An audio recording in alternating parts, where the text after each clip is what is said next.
Oh, great. The more that we're I missing. call the meeting of the Environment and Natural Resources Finance and Policy Committee to order. A quorum is present.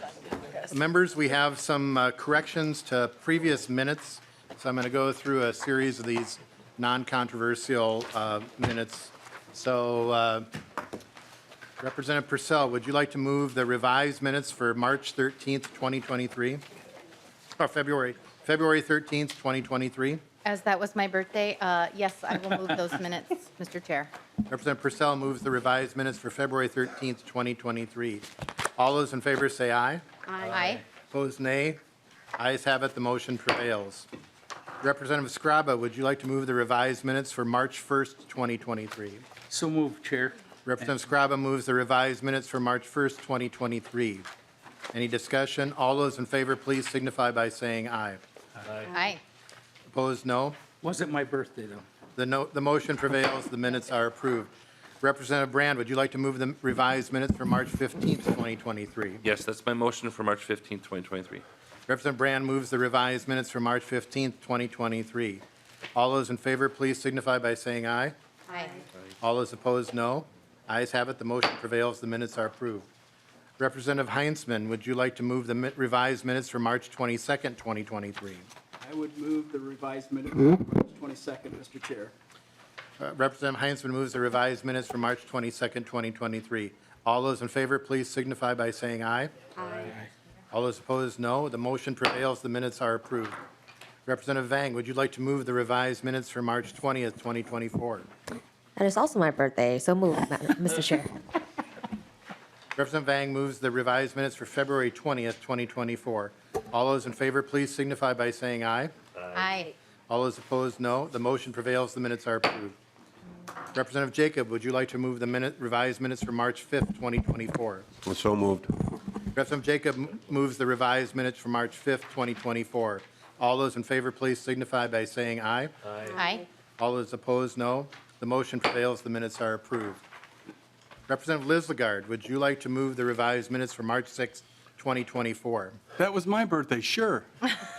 Representative Lislegard moves the revised minutes for March 6th, 2024. All those in favor, please signify by saying aye. Aye. All those opposed, no. The motion prevails, the minutes are approved. One more. Representative Gilman, would you like to move the revised minutes for March 12th, 2024? So moved. Representative Gilman moves the revised minutes for March 12th, 2024. All those in favor, please signify by saying aye. Aye. All those opposed, no. The motion prevails, the minutes are adopted. Oh, we have one more minute, so I guess we're back to Representative Purcell. Would you move the minutes for April 17th, 2024? So moved. Is there any discussion? All those in favor, please signify by saying aye. Aye. All those opposed, no. The motion prevails, the minutes are approved. Done with the minutes. First up is House File. We have one bill today, and this is relating to, it's a very important bill, and we wanted to make sure we had a public meeting on this. House File 5350, Representative Lislegard. Would you like to move House File 5350 be re-referred to the Ways and Means Committee? So moved, Mr. Chair. Representative Lislegard moves House File 5350 be re-referred to the Ways and Means Committee. I will move to get the bill in the shape the committee would like, the DE1 amendment, and I want to incorporate a couple of changes on the DE1 amendment to reflect my intent. They are on line 5.29, change 2,406,800 to 2,206,000.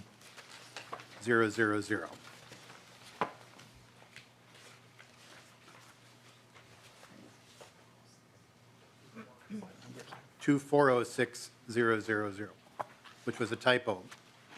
On line 3.2, change 36 to 24, which reflects my intent. I will move the DE1 with the changes incorporated. Is there any discussion? All those in favor say aye. Aye. Opposed, nay. Ayes have it. The DE1 amendment is adopted. Representative Lislegard, to the bill as amended. Well, thank you, Mr. Chair and committee members, and thank you for having this hearing. Minnesota has an untapped and unexplored potential for both hydrogen and helium. But Minnesota lacks the regulatory framework that would support these industries due to no history of gas or oil production in the state of Minnesota. This bill is to properly protect the natural resources and develop a fair royalty structure on state-managed lands. So thank you so much for hearing this bill with me. I have the DNR and other stakeholders that have been extremely involved in this. I will say that this bill was brought to me, and Representative Scraba, who has also been involved, it is in his district, and it's extremely important bill that we definitely need to have the framework put in place. So to the testifiers. Joe Henderson, Minnesota Department of Natural Resources, welcome, and state your name for the record. Good afternoon, Chair, committee members. My name is Joe Henderson.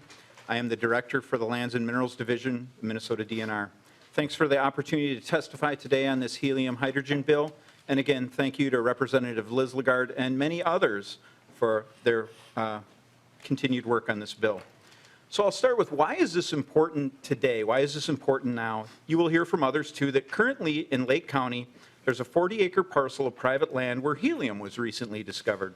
The parcel's surrounded on 3 sides by tax-forfeited lands. Without legislation allowing leasing and requiring pooling agreements, the county, local townships, and schools will not receive revenue from royalty and rental payments tied to leasing for non-petroleum gas production on state lands, or benefit from agreements that protect adjacent landowners from having gas drawn from under their properties with no compensation. The company that drilled the helium appraisal well in northeast Minnesota envisions a potential for production levels of 11,000 gallons of liquid helium a day, which is currently worth approximately $1 million a day. Hydrogen. Hydrogen exploration companies have identified drilling targets for geologic hydrogen in Nebraska and Kansas along the geologic formation known as the Mid-Continent Rift. This formation extends northwards into Minnesota from the Iowa border up to Lake Superior. The United States Geological Survey considers the Mid-Continent Rift to be one of the top 2 productive regions for geologic hydrogen production in the United States. Exploration is coming our way for this green fuel, and it's important that we're prepared. So what does this exact bill do? The bill proposes to amend DNR's existing oil and gas authority to include non-petroleum gases and directs the state agencies to evaluate the need for new rules that would support a regulatory framework for the exploration and production of gas and oil resources in the state. Upon enactment, the bill would immediately allow the DNR to lease state-managed lands to prospect for non-petroleum gas resources. This would allow both royalty distribution and rental payments to state and local governments. A technical advisory committee would be created to develop recommendations that would guide the creation of an interim permitting framework during the rulemaking process. This multi-agency committee, led by the DNR, would be charged with submitting a report and recommendations to the state legislature by January of 2025.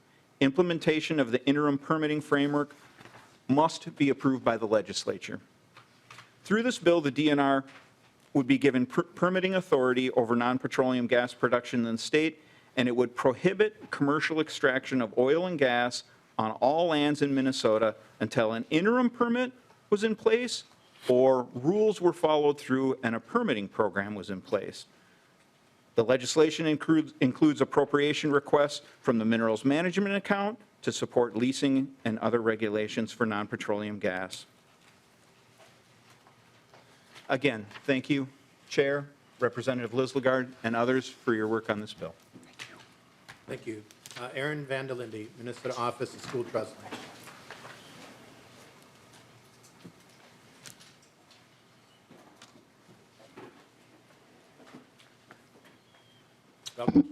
Afternoon, Chair Hansen and members. Aaron Vandelinde, School Trust Lands Director, and thank you for the opportunity to speak on behalf of this bill, House File 5350, as amended. Just real quick, a little bit of history. Prior to 1905, Minnesota did not retain its mineral rights when it sold land to the pioneers moving across the country into Minnesota. Minnesota conveyed roughly 5 million acres of school trust mineral rights before we started retaining them in 1905. Today, the school trust owns 3.5 million acres across 10 northern Minnesota counties, and those 3.5 million acres account for 80% of the revenue in the permanent school fund. That's a cautionary tale, though.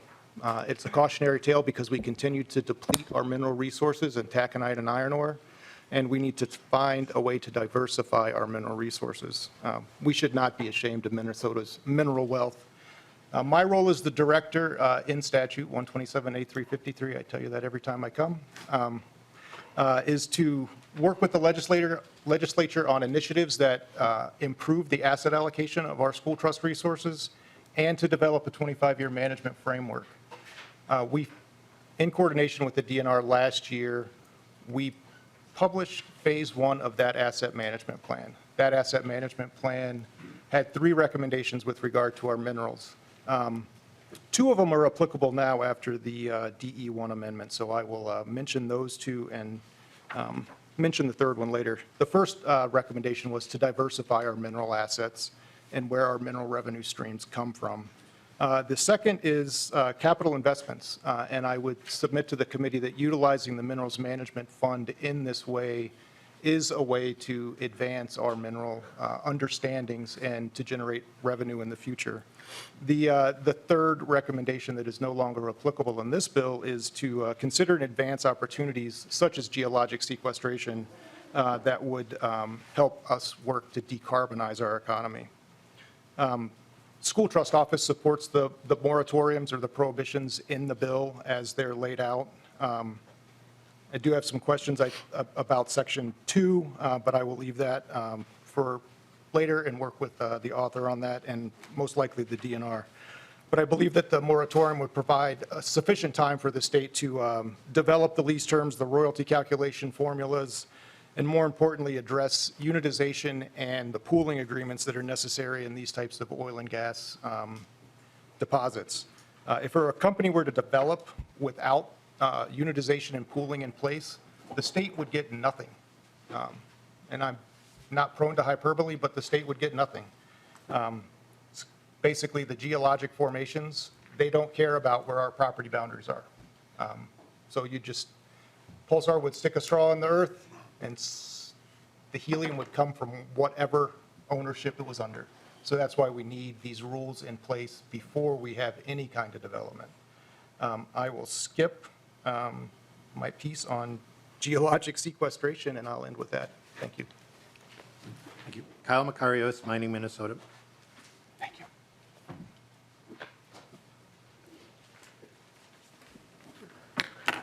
Welcome. State your name for the record. Good afternoon, Mr. Chairman, committee members. My name is Kyle Macarios, and I'm here today on behalf of Mining Minnesota. We are the trade association of companies and organizations advancing a sustainable future through responsible mining, processing, and domestic supply chain utilization of our mineral resources. We are very excited about the discovery of a very large and uniquely pure deposit of helium gas in northern Minnesota. As an inert noble gas, helium holds a unique place within the manufacturing industry and the materials that we use every day, such as semiconductors, fiber optic cables, computer hard drives. Our communication systems, our digital connections to one another are dependent on helium. The single largest use is in MRIs, where liquid helium creates an extremely cold environment that allows for the magnetic coils to become superconductors and allows for medical professionals to see and diagnose and ultimately save lives. Minnesota has a unique opportunity to provide this rare resource, and multiple companies have expressed interest in our state after hearing the initial findings of pulsar helium's exploration. With the discovery of greater than 10% pure helium, it is being recognized that Minnesota has a world-class resource with vast potential to provide our nation's growing needs. To give a sense of the significance, the American Chemical Society states that concentrations of helium in natural gas must be above 0.3% to be viable for commercial extraction.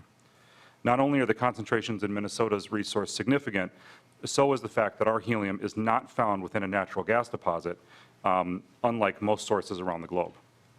Consistent workable regulations would allow for companies to explore, permit, and enter production within Minnesota. The state stands to gain not only from the production of helium and associated royalties, but also the jobs associated with the exploration, processing, and ancillary businesses. We want to thank Representative Lislegard for carrying this important bill. that will allow for the development of regulations necessary to produce this critical resource for healthcare, communications, aerospace engineering, and many other uses. Thank you, Mr. Chairman. Aaron Clems, Minnesota Center for Environmental Advocacy.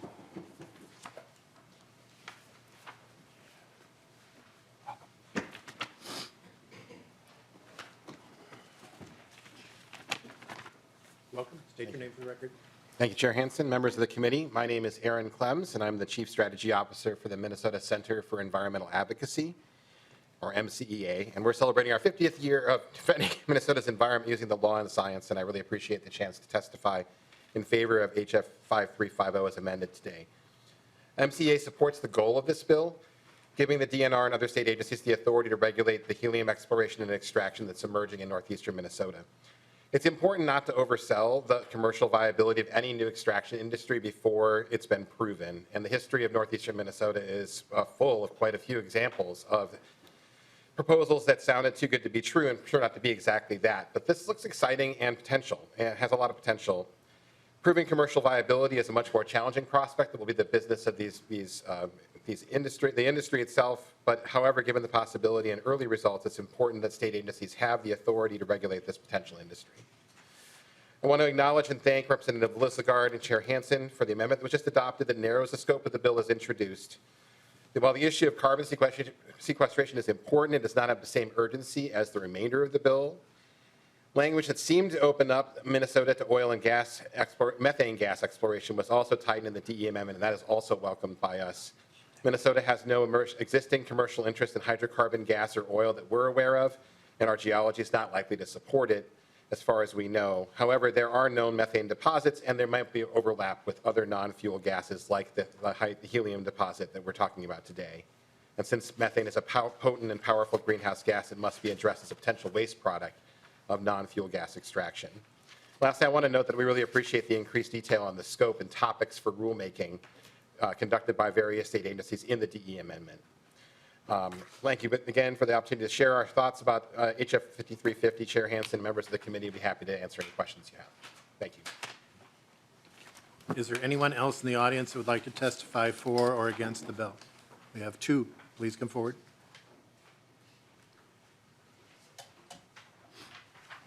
State your name for the record. Welcome. Thank you, Chair Hansen and members of the committee. My name is Paul Peltier, and I'm the Executive Director of RAMS, the Range Association of Municipalities and Schools. I want to extend our grateful thanks to the committee as well as Chair Lislegard for authoring this bill and bringing it to the fore here. You've heard of the financial benefit of the possible exploration of helium.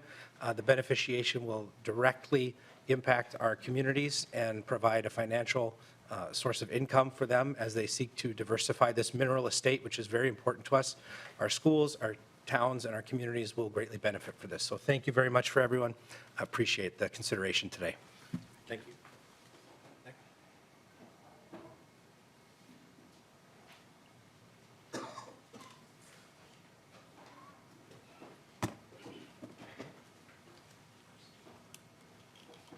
Good afternoon, Mr. Welcome. Chair. State your name for the record. Yeah. Mr. Chair, committee members, my name is Rich Svay. I am the Chair of Lake County Board of Commissioners. Thank you for the opportunity to address this committee related to House File 5350 as amended. Also, thank you to Representative Lislegard for authoring this bill and to Representative Scraba for his engagement and involvement. I prepared comments for you.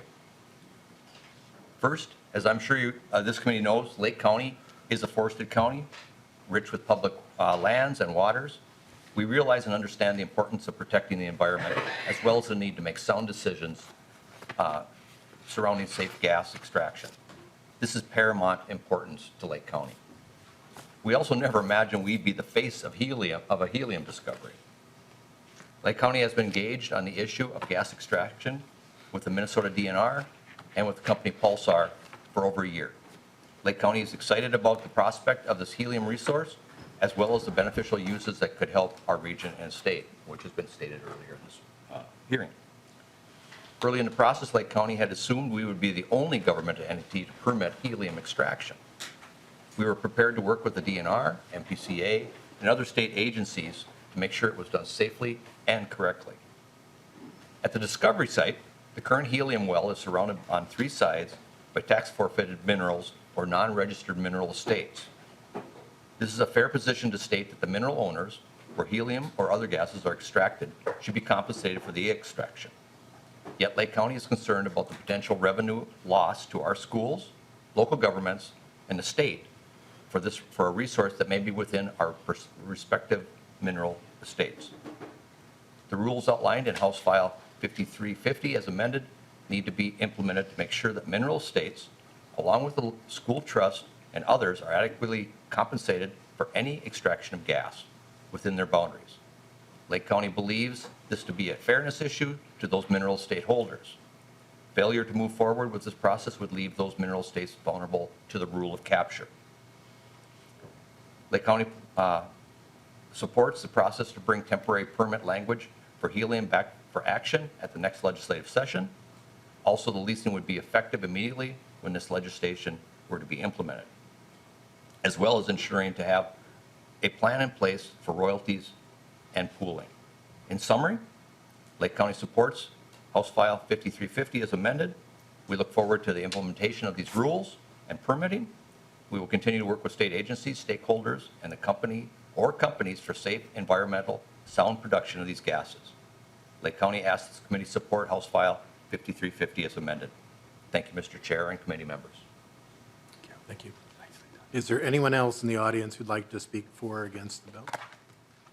I have a couple questions for Mr. Henderson before we open it up.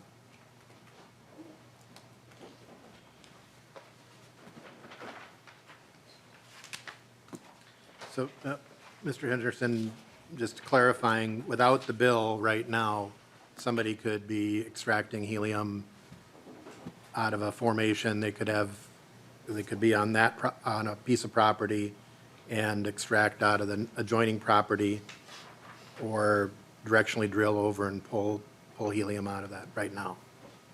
Is that correct? It is correct. We do not have laws prohibiting the extraction on private lands. So private lands could pull potential gases from under public lands, and there's no law prohibiting it. And could they pull out of tribal lands? That is correct as well. Representative Purcell. Thank you, Mr. Chair. I have two questions. So one relates directly to that second ask. Looking at section 6 on page 4 of the DE, I don't see tribal governments included on the commission. So I'm wondering if that is a conversation that has been had, that the state has had with tribal governments, and then I can come back and ask my second question. Mr. Henderson. Yes, thank you, Chair. Thank you, Representative. We have had a brief conversation about 2 weeks ago with, we have state tribal meetings, and so we had all of the Minnesota bands present. We had a conversation about this bill as it was amended in the Senate. The delete all in the Senate version was brought to that group. We did talk, and you'll see in 5.12, 5.13, that we had agreed that we would take testimony from the stakeholders and the tribes prior to coming back to the, on the legislative, as well as you would understand that full rulemaking that's going to happen parallel to the legislative act would also include tribal input. So we have talked to them, we have called out that we would meet with them, and they are involved in the process. Representative Purcell. Thank you. And my second question is about federal land. So we heard from county, we've talked about, you know, the sovereign nations inside our boundaries, but there's federal land in the area too. And so I'm wondering about how you anticipate this interacting with both federal land and federal law. Mr. Henderson. So you hit me in an area that I don't know a lot about, but you do see that in section 6, we also have included federal agencies in our group to better understand how we would roll out a system for regulatory oversight in the state of Minnesota. So again, I think what's important is that we would seek a prohibition on any commercial extraction until we had all of these groups together to understand specifically how it would fit and how we would all manage a set of rules to allow extraction that would of course, benefit all of us. Representative Purcell.